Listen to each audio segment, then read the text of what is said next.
British or American, already just yet, present perfect tense, simple past tense. তার মানে British ইংলিশে already just yet adverb হিসেবে present perfect টেন্সে ব্যবহৃত হয়। আমেরিকান ইংলিশে already just yet simple past টেন্সে ব্যবহৃত হয়। Already and yet are usually used to with present perfect tense, but in North American English they can also be used to with the simple past tense. সচরাচর already yet present perfect tense এ ব্যবহৃত হয়, কিন্তু north American English মানে the United states of America এটা simple past টেন্সে ব্যবহৃত হয়। I already did it, আমি ইতোপূর্বে এটা করেছি। Did you eat yet, আপনি এখনো কি খেয়েছেন? আমি মানে নর্থ আমেরিকান ইংলিশ দি সিম্পল পাস্ট টেন্স মানে past indefinite tense. However, this is much more common in spoken than in written English, and some Americans do not consider it acceptable even in speech. The present perfect is more common in North American English and almost always used in British English.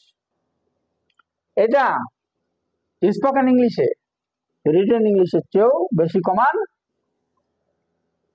Already এবং yet,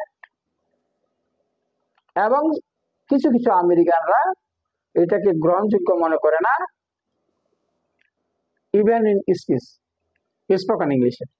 the present perfect বেশি common north American ইংলিশে, এবং প্রায় সবসময় এটা ব্যবহৃত হয় British ইংলিশে। I've already done it, আমি ইতোপূর্বে এটা করেছি। Have you eaten yet, আপনি এখনো কি খেয়েছেন? BRE মানে British English, the present perfect tense.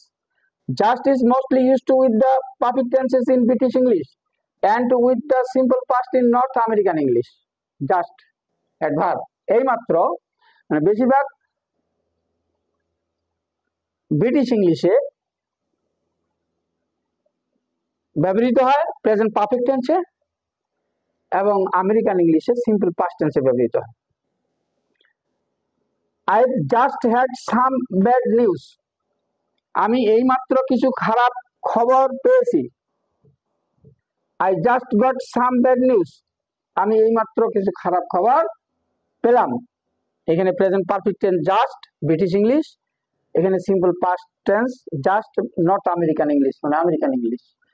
When the context is past, however, use the past perfect, মানে যখন কনটেক্সটটা পাস্ট টেন্স হয়ে যায় তখন পাস্ট পারফেক্ট হবে, অপর বাক্যটি পাস্ট পারফেক্ট হবে। I already knew this because Farhan had told me, আমি ইতোপূর্বে এটা জেনেছি কারণ ফারহান আমাকে বলেছিল।